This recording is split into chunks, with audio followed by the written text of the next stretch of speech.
Assalamu alaikum warahmatullahi wabarakatuh.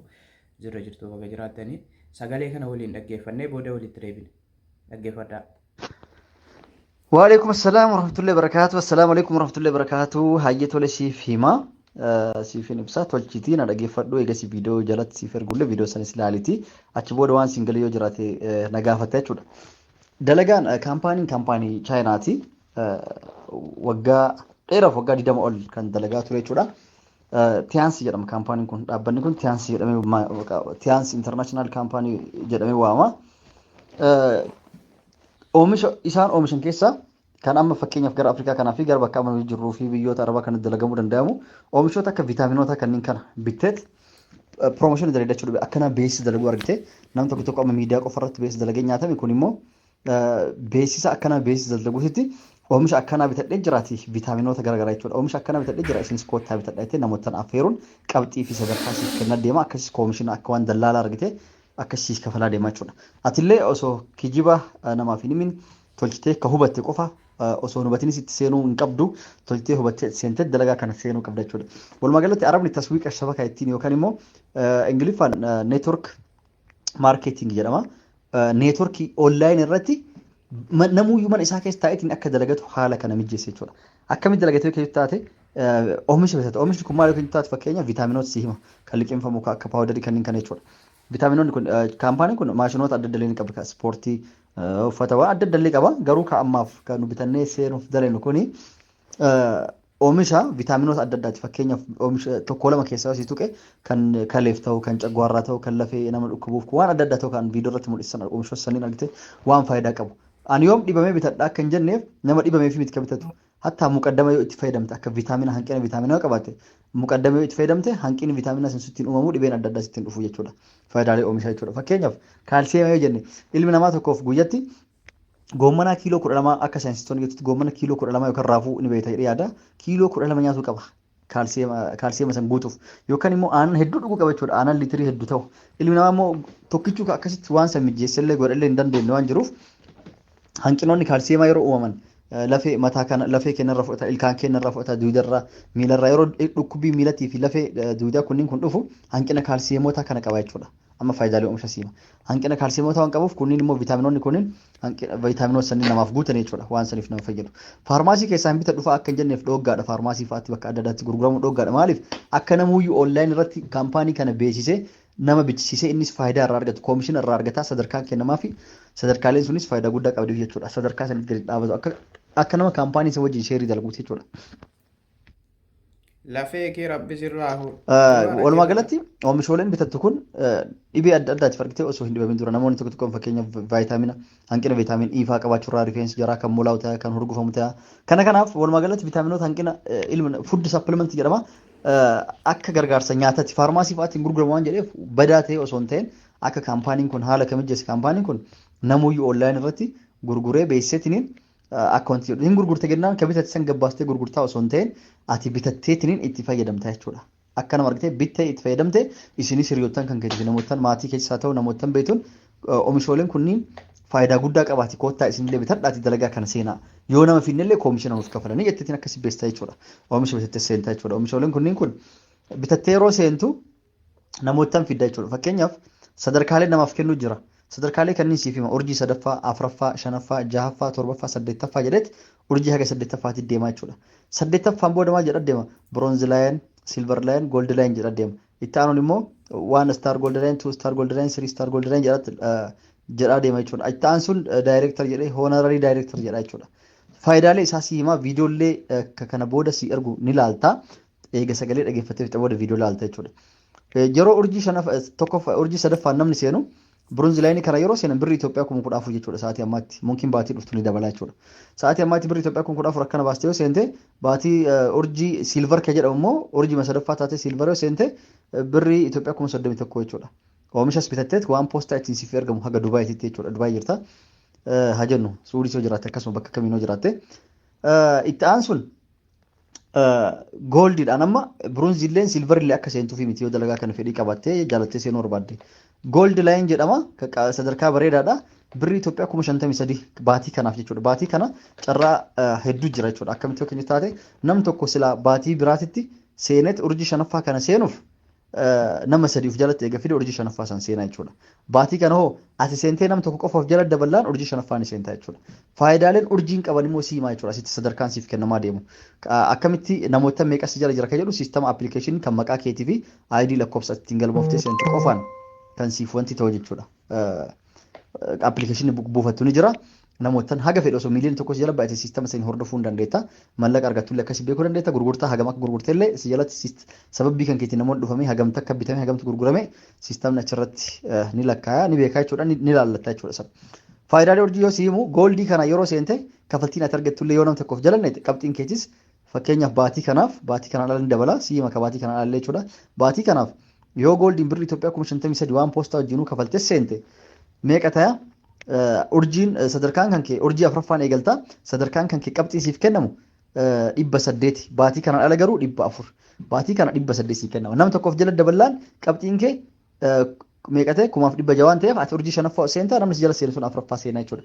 Koomishinni si herreegamu immoo nam tokkicha waan fiddeef $68 siif kafalama nam tokkicha waan fiddeef jechuudha. Itti sun kan promoshina baatii kana promoshina baasaniif $40 illee kophaa qabda walitti $400 naannoo birrii Itoophiyaa gara 10 nam tokkicha irraa dalagatti jechuudha. Ammas miila 4 dhaabbadhu jedha abbaa caadaa of jala dhaabiidha nama 4 yoo fiddee miila 4 kana dhaabbatta abbaa caadaa dhaabda. Tokkicha san fiddeen abbaa caadaa kana dhaabdu gurgurtaan kan kee walumaa galatti abbaa caadaa nama 4 dhaabdet shanaffaaf jaaffaa osoo argatte fiddeetiniin warra si jala jira san guddisuuf akka isaanis birrii baasan san argataniif jara jalatti nama neexaa jechuudha. Jara ijaartaa jechuudha. Jara yeroo ijaartu ati immoo maachingii kee jedhamu jira yoo namni si jalatti seenu eegalu baatitti birrii Itoophiyaa kuma ja'a qofa baastee waan bitattu jira PV yookaan personal jedhama. Isa bitatta PV san bitatta akka maaliif maachingii argattutti. Isaan daayirektii nama of jala fidanii argatan ati immoo maachingii sababbii isaan nama wal fidaniin argataa deemta jechuudha. Akkasitti fakkeenyaaf yoo namni dhufu eegale ati birrii yookaan kiisiyyuun baastu tama achirraa qabdu tama argattu fa'aa achillee kafaluu hin dandeetta sun salphaadha jechuudha. Akkas jechuun siistamni walumaa galatti wal ijaaruudha jechuudha. Yeroo amma gurgurtaan kan kee qabxiin kan kee 1,100 jennee mire siifi nama tokko yoo ta'e nama 4-5 jala seene qabxiin kee 5,000 gennaan ati urjii jaaffaa seente baatii kana keessatti urjii jaayoo seente yoo paaspoora qabattee deemuu barbaadde barnootaaf yoo ati urjii jaaffaa geettu dhaabbanni kun eessa si geessa Gaanaa yookaan biyya Afrikaa biyya ilaalanitti yoo murteessan himamaa baatii kana mungkin baatii 2-3 kana keessatti Gaanaa nama oofanii Gaanaa dhayxee leenjitee barnoota sii kennanii alaa isaaba isaanii viizaan isaan irratti keessa isaan irra dhayxee deebi'uu dandeetti hoteelli isaan irra nyaata dhugaatiin isaan irra jechuudha. Kuni meeqa farratti urjii jaaffarratti sadarkaan kan namaaf kennu urjii kan kee ol guddisuun kana fayyada. Namootaan si jala dhufan sunillee akkuma keetii kanatti akka guddataniif nama 4 abbaa caadaa of jala ijaaraa nama 4 abbaa caadaa of jala ijaaraa adada jarri baay'ataa deemtuun atillee sadarkaan kee ol guddataa deemaa jechuudha. Gaanaa deemta jinniin dhalaaf kormaan sitta gaansu bismillah amma dhaggeeffadha. Guddadhuuf akka sadarkaan kiyyallee ol ka'ee wanti jedhutti namootaan san yoo an urjii 7ffaa seene jara dirqama 6tti ol naquu qaba jechuudha. Yoo ani 6 seene jara 5 ol qabu yoo an 8 seene akkasi. Faayidaan urjii 7ffarratti yeroo seentu birriin koomishinni kan kee argattu akkasumatti osoo deemu jiru baatirra deemu osoo ta'in adaduma namni wal seenaa wal jalaa seenuun adaduma gurguramuun si lakkaa'ee deemaa jechuudha. Yeroo gurgurtaan gurguramin akkasumatti hin dhaabate yeroo gurgurtaan jiru birriin herreegaa deema jechuudha.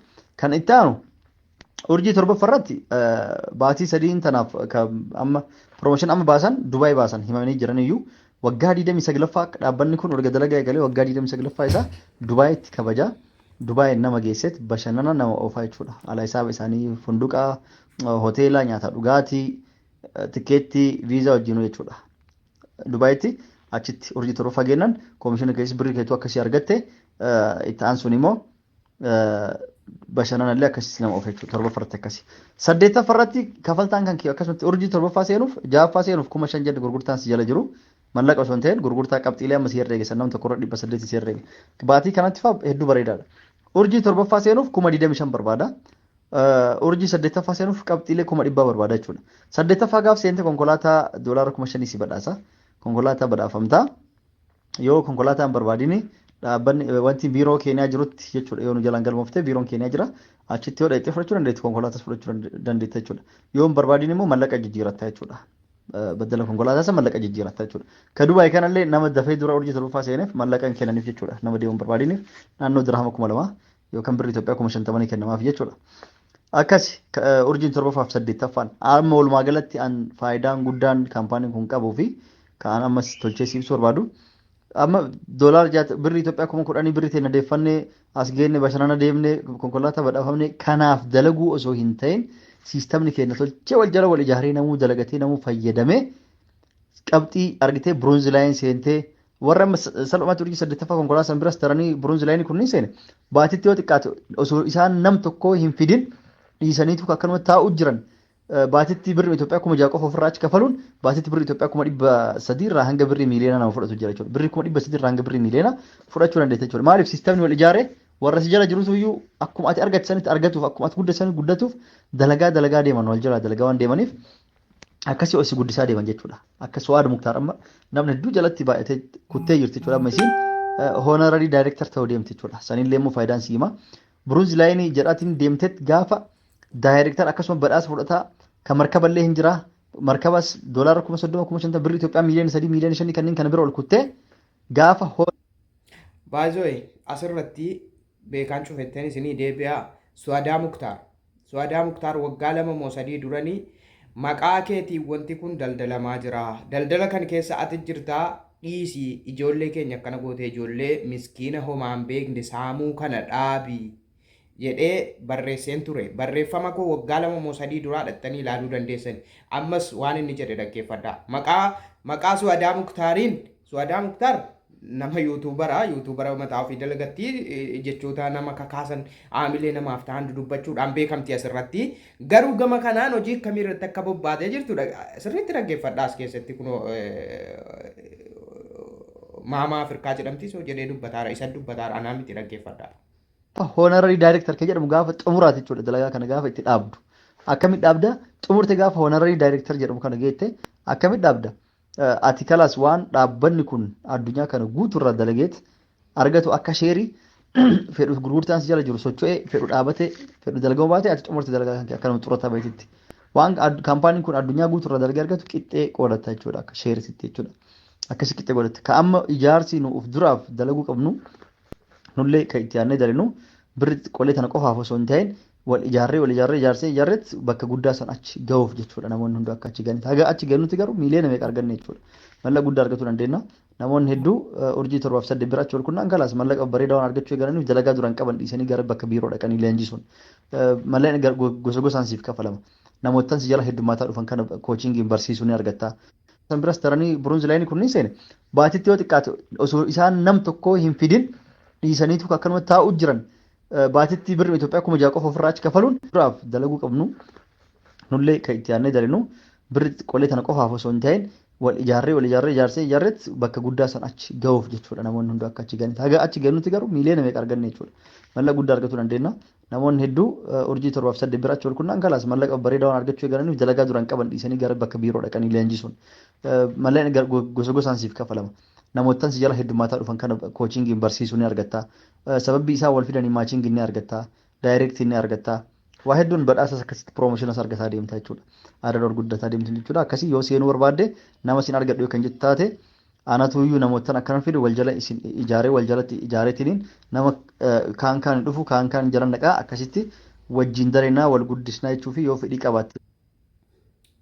Akkuma isin dhageessanii jechuudha. Siistima hattuu wal ijaartee ijoollee miskiina omaan beenne kan nan dalagadha jettee biyyarraa baate keessumattuu shamarran keenya har'a waggaa 5 ol waa'ee kanaa dubbataa turre jechuudha irraa dubbataa turre. Siistima hattuu wal ijaartee akkasitti uummata keenya gowwoomsaa jirti jechuudha. Mucaan isin ammas irratti kana yaada kana naa ergitu kuni waggaa isan kanaan dura isii dura waan kana beeku quban qabdu riyaala 2,000 nyaatamteetti jechuudha. Riyaala 2,000 jechuun hadha Itoophiyaa meeqaa? Itoophiyaa 60,000 olii jechuudha. Itoophiyaa 60,000 ol nyaatamteetti mucaan kun. Erga nyaatamtee booda immoo maal jedhanii koomishiniin kee siif deebi'a yoo nama fiddee jedhanii nama tokko ammas riyaala 2,000 yookaan 60,000 yookaan sanaa oliin geessitee maal argatti?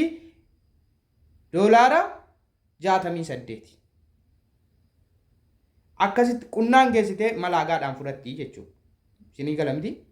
Ammas inni isiin fidde sunis akkasitti fidee yaa boo qumaara bar sammuudhuma akkamiiti akka namaa fudhatee waan akkanaatti galuun beekan. Onlaayinii irra dalagachuun hojii onlaayinii namni barnoota qabu namni waa hojjechuu danda'u sirriidha jiraachuu danda'a onlaayinii. Garuu hattummaa isa kana miti. Hattummaa isa kana miti.